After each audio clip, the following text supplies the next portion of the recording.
Hi y'all, welcome to my channel where we discuss current events, news, and various random topics. If you enjoyed this video, please consider subscribing, liking, or leaving a comment. Additionally, I'm actively seeking feedback, so whether you enjoy or dislike my content, I'd love to hear from you. So today we are discussing Justin Trudeau and his very unpopular carbon tax that is in Canada, and we're going to look at his argument as well as looking at pushback that he's getting from every single direction these days. So please go ahead, watch along, and we'll jump into the video. Not only did the parliamentary budget officer testify that the majority of households will pay more in carbon taxes than they will get back in rebates, there is a table showing that every single province in which this tax applies, the middle-class families pay vastly more than they get back, and Canadians know it, because under this Prime Minister, they've seen their food, their fuel, their homes, their heating go through the roof. But why don't we just end the debate and let Canadians decide and have a carbon tax election?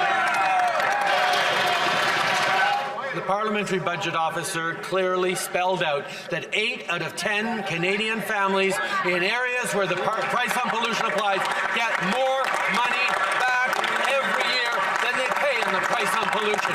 That's because we created a plan that not only is one of the strongest plans to fight climate change in the world, but it puts more money back in the pockets of middle-class Canadians as we build a stronger future, better careers, more competitiveness, and a safer environment for generations to come. That's the plan we have. That's not what they're doing. Okay, so now we have Justin and Pierre both making the completely opposite arguments on the exact same subject. So let's go ahead and look at some sources to take a look and see which individual is being more accurate with their take on the subject. So starting off, let's look at the Fraser Institute. According to their research, according to the Parliamentary Budget Officer Estimates, that's the acronym for PBO, the carbon tax will cost the average Canadian household between $377 and $911 in 24-25, even after rebates. This is going to continue to rise as the carbon tax will continue to rise, increasing, I believe, $170 per ton by 2030. More broadly, the carbon tax will negatively impact economic activity. According to the PBO report, the carbon tax, the federal deficit will increase by $2.3 billion in 24-25 and $7.1 billion in 2030-31 when the carbon tax reaches $170 per ton. Okay, so yeah, I was right on that number. Let's take a further look at a report completed on March 30th, 2023, a distributional analysis of the federal fuel charge under the 2030 Emissions Reduction Plan, and this was completed by the Office of the Parliamentary Budget Officer. So this is coming directly from the government and from the source that Pierre had quoted when making the argument against Justin. So let's go ahead and take a further look at the household net cost of the federal fuel charge, fiscal and economic impact. So this is very important because this is not just based on how much money, how much your rebate is once the government sends you a check, but this is taking a better look at how much you're paying throughout the year when taking account how much you're getting back and seeing, are you getting more or getting less at the end of the day? So the way this chart is broken down, it's looking at individuals in different tax brackets. So your first through fifth quintile, that's represented on the top of the chart with your average at the end. On the left-hand side, we do have the provinces that are represented. And one thing I should note is that a negative number in this case means that the group is getting money back. So looking at Alberta within the first quintile, they will receive net after taxing and rebate $592. Taking a look at the second category for Alberta, the second quintile, a positive in this case means that they are paying $62 additional back to the government once they've paid their fees plus received the rebates. So a positive number in this case is not good. It means that you're actually paying more back than what you are receiving. So taking a look at this, we have everybody within the first quintile is receiving additional money back than what they're paying in, according to this study. Within the second quintile, you only have two groups, being Saskatchewan, negative $319, and Newfoundland Labrador, negative $280, meaning that Saskatchewan will get $319. In addition, Newfoundland Labrador will be rebated an additional $280 than what they paid in. However, what this means is that the 5 other groups within the second quintile are paying more, and everybody from the third, fourth, and fifth quintile are paying more than what they are receiving back. So, again, I do agree that individuals in the first quintile, federally, across every province, yes, these are people that we should be helping out the most.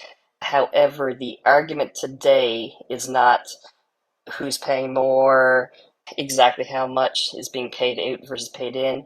What is being argued in the House of Commons is, are more people getting money back than what they're paying in, or are less people getting paid money back than what they're paying in? So based on this argument, you can see that there are roughly 9 groups that are getting more money back than what they pay in. But on the flip side, there are 26 different groups of individuals on this report that are paying more money than what they are receiving back. So Pierre definitely is accurate, or more accurate, in his take when arguing with Justin in the House of Commons. So I have to give the nudge here today. I do believe that if we're really concerned about affordability and inflation, that the tax is too high. Trudeau defends carbon pricing as one of the best ways to cut greenhouse gas emissions. He says checks Ottawa has been sending Canadians offset the tax. That's an easy thing for short-term politicians, short-term thinker politicians, to say, oh, we'll get rid of the price. They don't talk about the fact that they're also going to get rid of that check, the Canada carbon rebate, that puts more money in the pockets of the vast majority of Canadians. But some premiers say the rebates aren't enough, especially for Canadians who can't easily switch how they heat their home or what car they drive. It doesn't fully contemplate the induced and indirect costs of living on an island or living in rural and remote areas. Andrew Furey, the latest of 7 premiers calling on Ottawa to cancel this spring's carbon tax hike. BC, the Northwest Territories, and Quebec have their own carbon pricing programs, so they're exempt from the federal plan. Nearly all the provinces that aren't, now united. I do not understand for the life of me what the federal government is thinking. I want to begin with the news of the week in some ways, which is still the carbon tax. No matter what else you seem to speak about, people are focused on the price on carbon. We have seen an increase up to, $80 per ton this week. A litre of gas now costs 3 cents more. Do you think you've made a convincing case to Canadians that that increase is a good thing?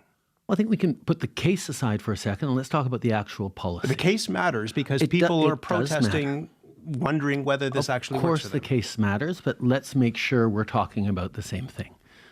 We designed a price on pollution in this country that gives more money back to average Canadians, to 8 out of 10 Canadian families, particularly middle-income and low-income people. So we're not only fighting climate change, we're putting more money in the pockets of folks who need it through the Canada carbon rebate. That's the framework we built with all premiers working together back in 2016. Do you think you've made that case? I think we're continuing to make that case. It's understandable that at a time of anxiety, of pressure on costs, of affordability concerns, that some politicians are trying to drum up support for themselves by scaring people and by giving misinformation. It's unfortunate, but we're going to continue telling the truth. So just to be clear, you don't think you've lost the narrative on this? We had a conversation this week with somebody who's a defender of the carbon tax. He explained it. He talked about it as a dumpster fire in terms of how it's rolled out.